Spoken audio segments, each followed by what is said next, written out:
Сайн байна уу? Би Хошин шог зохиолын нэрт мастер, зохиолт сэтгүүлч Жаргалын Барамсаа охин байгаамаа. За тэгээд миний аав бол Монгол улсын нэртэй соёлыг түгээгч, ийм сайхан зохиолч, сэтгүүлч, Хошин шог зохиолын нэрт мастер юм хүн байсан. Одоо өнөөдөр миний аав хэдийгээр энэ хорвот тэгээд байхгүй ч гэсэн миний аавын уран бүтээл одоо зохиол бүтээлүүд нь үргэлж одоо мөнхөд ингээд үлдээд явж байгаа уншигчид, үзэгчид, сонсогчдод одоо мөнхийн бүтээл болон үлдсэн байт юм аа. За тэгээ миний аав бол одоо амь цэрүүн наснда 11 орчим одоо бүрийн хэмжээний юм сайхан ном гаргасан. Хошин шог зохиолын номууд гаргасан, жүжигийн зохиолууд бас гаргасан, бүрийн хэмжээний кино бас бүтээсэн, баримтат кино бүтээжсэн ийм сайхан уран бүтээлч хүн байсан. За аавын минь уран бүтээлийг сонсдог, уншдаг,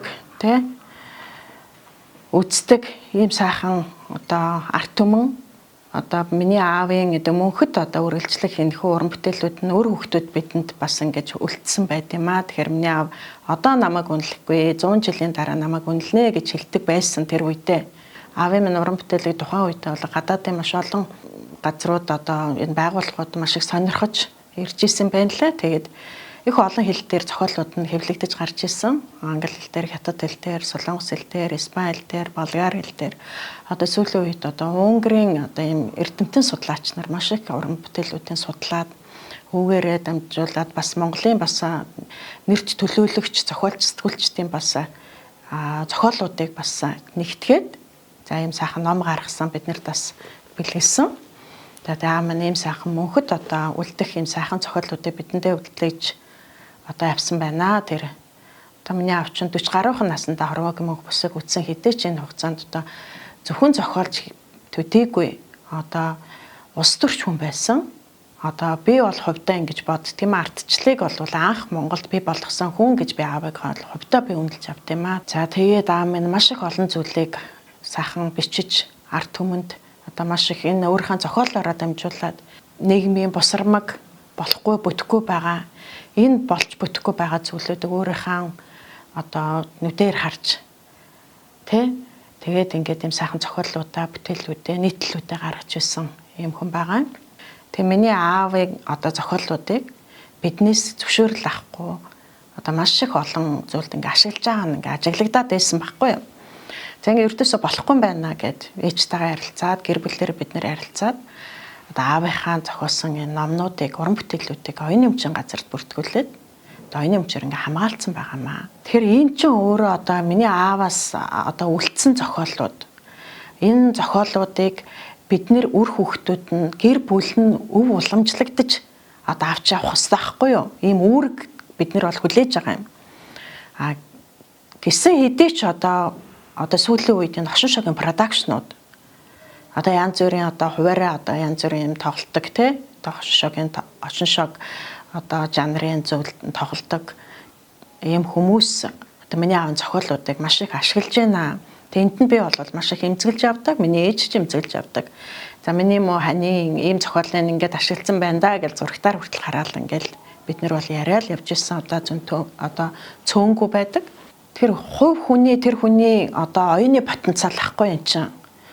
ертөнцийг үзэх үзэл энэ нийгэмд байгаа тэр усармаг тэр бүх одоо муу мухай бүх зүйлүүдийг миний аав маш их тунгааж бодож өөрийнхөө оюундаа тунгааж бодож энийг чинь бичиж байгаа байхгүй зүгээр нэг хүн одоо юу гэдэг гудамжинд явж байгаа нэг зүйлийг ингээд нэг дураараа бичиж байгаа юм биш байхгүй юу. Миний аавын одоо хийж бүтээж ирсэн энэ зохиол бүтээлүүд энэ нийтлэлүүд энэ болон миний аавын одоо маш их хүч хөдөлмөр шингэсэн байхгүй юу. Энэ хүний оюуны потенциал өөрөө тэр болгоныг нүдэрээ харж судлаад үнэхээр энэ Монгол улсад болохгүй байна. Энэ хүмүүсийн одоо нийгэм одоо энэ хүмүүсийн одоо хийж байгаа үйлдэлүүд нь болохгүй байна гэдэг тэрхүү аль хэдийн одоо олоод харсан байна шүү дээ. Тэгээ энийг одоо гаргах гэж маш их өөрөө их бодож сэтгэж ингэж гаргасан юм бүтээлүүд байгаа байхгүй. Одоо нийгэмд болж байгаа тэр босромог зүйлийг аль хэдийн миний аав 80 онд олоо харсан байгаа байхгүй. Тэгэхээр эндээ би юу гэж хэлэх гээд байна гэхээр миний аавын уран бүтээл хизээд мөнхийн юм байна. Цаашдаа ч мөнхөд үргэлжлэх юм байна. Ийм сайхан зохиол бүтээлүүд үлдээсэн байгаа байхгүй юу. За миний аавын зохиол бүтээлүүдийг бол ер нь ашигласаар ирсэн. Бид нэр тэрийг бол мэддэг байсан. Тэгээд оюуны өмчөд бүртгүүлсэн байгаа юм. эрхээ хамгаалуулсан. Тэгээ үнэхээр сүултээ бүр тэсгээ болдгийм байлээ. Одоо бүр арай дэндэж байгаа аахгүй юу. Тэгээд ингээд жижигэн нэг өгүүлбэр байсан гэсэн тэр чинь миний аавын оюуны бүтээл байхгүй. Одоо л энэ чинь хүний оюуны өмч, энэ чинь оюуны потенциал явагдаад байгаа байхгүй. Тэгэхээр энэ болгон чинь одоо хүний бүтээл болгон чинь одоо оюуны өмчөөр хамгаалагдах ёстой. Энэ хүний манай гэр бүлийн өмч байхгүй юу? Миний аавын зохиол гэдэг чинь манай гэр бүл, миний аавын одоо өмч байхгүй юу? Тэр энэ болгоныг одоо миний ээж амьд сэрүүн байна. Үр хүүхдүүд нь амьд сэрүүн, аж гуч нь одоо сайхан өнөр өтгөн болж байна. Биднээсээс нэг ч удаа зөвшөөрөл авдаггүй. Тэгсэн бүртлөө контент нь гарцсан байдаг. Тэр нэг тоглолтнууд дээр тоглолцсон байдаг. Зохиолч сэтгүүл жаргалын баримсаа гэдэг хүн нэр дурдагддаггүй. Надаас л зөвшөөрөл авч байгаагүй. Миний ээжээс зөвшөөрөл авч байгаа. Миний гэр бүлээс, манай гэр бүлээс бол хизээ зөвшөөрөл авч байгаагүй. Тэгээ миний аав сая 2021 онд одоо 70 насны онд болсон. Би аавынхаа одоо хөрг нэвтрүүлгийг одоо хийгээд аавынхаа 70 насны ойд зориулаад боловсролын их сургууль дээр эрдэм шинжилгээний ажил хийгээд ийм зүйлүүд хийлээ л дээ. Тэг яг тэр үеэр надтай одоо тэр жүжигчийн холбогдоод тэг ингээд аавын дээл гэдэг барамсаагаа ингээд зохиолыг би аглуу гэдэг хүнийг танихгүй би одоо жүжигчин гэдэг талаас нь л гэдэг хүнээ талаас нь л би мэднэ. Тэгээд холбогдоод за ингээ аавын дээл гэдэг зохиолыг би хийсэн юм аа. Одоо IPTV дээр тахад бэлэн болцсон. Ингээ над руу ярьсан. Тэгээ би тухайн үедээ маш их одоо та нар ингээ буруу юм хийж байна. Та нар ингэж болохгүй. Энд чинь би аавынхаа зохиолуудыг оюуны өмчөөр хамгаалсан. Тэгээ энэ хүний хань ээж амьд сэрүүн байна. Өөр хүүхдүүд бид нэр аавынхаа ном зохиолуудыг одоо ингээд зохиол бүтээлүүдийг цаашд өвлөн одоо авч авах юм эрх нь биднэрт байдгаа. Тэгээ та нар нэг ч удаа биднэртэй холбогдоогүй гэж яагаад яг ингээд юм цагт тулцсан үед ингээд над руу өнөөдөр ингээд ярьж байгаа юм бэ? Хийхээс өмнө ярьж болоогүй юм уу? Яагаад хийснийхаа дараа над руу ярьж байгаа юм бэ? Хүн чинь хүнээс юм гуйхтаа дурдчилж одоо зөвшөөрөл авдаг үсттэй тий хүнээс зөвшөөрөл авах хэрэгтэй байхгүй юу. Тэгэхэд өртөөсөө зөвшөөрөл авалгүйгээр одоо хийцэн. Тэгээ хийснийхаа дараа бэлэн болонгуудаа одоо за одоо хэлэхгүй бол болохгүй гэсэн байдлаар ингээ хандаад. Тэгээ иймэрхүү юм болсон. За би бол одоо цаашдаа бол хатуу байна.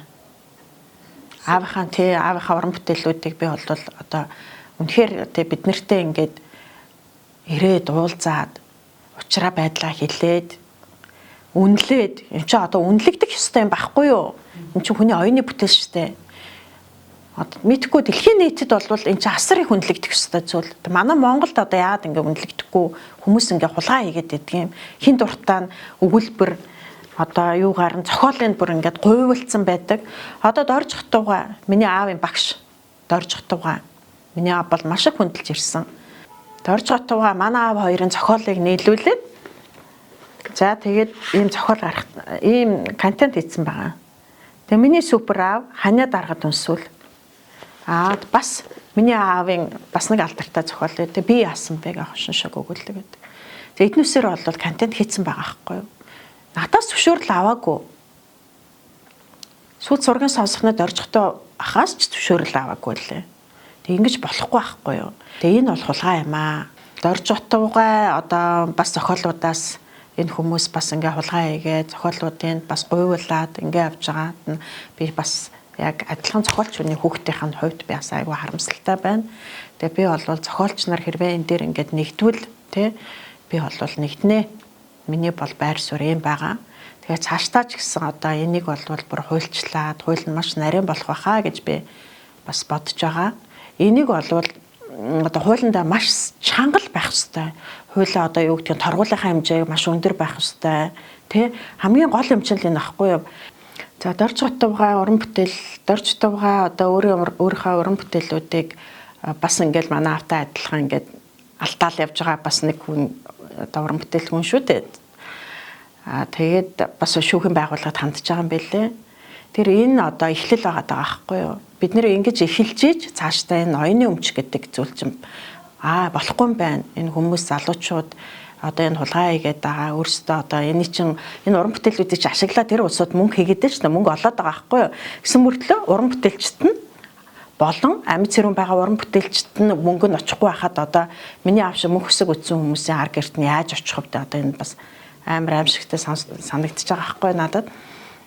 Тэр зэрэг энэ дорж хотугай одоо энэ шүүхэд хандж байгаа одоо шүүх шатны байгууллагт ингээ хандсан байгаа юм байлээ. Тэгээд манай гэр бүл ч гэсэн бас хамт бас энд нэгднэ гэжсэн би бол тийм байр суурьтай байгаа. Тэгээд энэ маань өөрөө яаж юм гэхээр одоо цаашид энэ оюуны өмчийн хулгай гэдэг зүйлийг бас зогсоох бас эхлэн болж байгаа.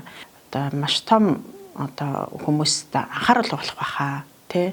Уран бүтээлчд ч гэсэн бас нэг өөрийнхөө уран бүтээлүүдээ алдахгүй, бусдад одоо алдахгүй тий. Хүмүүс бас нэг оюуны өмчийн хулгай гэдэг нь бас зогсох болов гэж би бодож штэ. Бас соёлтой байх хэрэгтэй байхгүй юу тий. Адилхан уран бүтээлч хүмүүс штэ.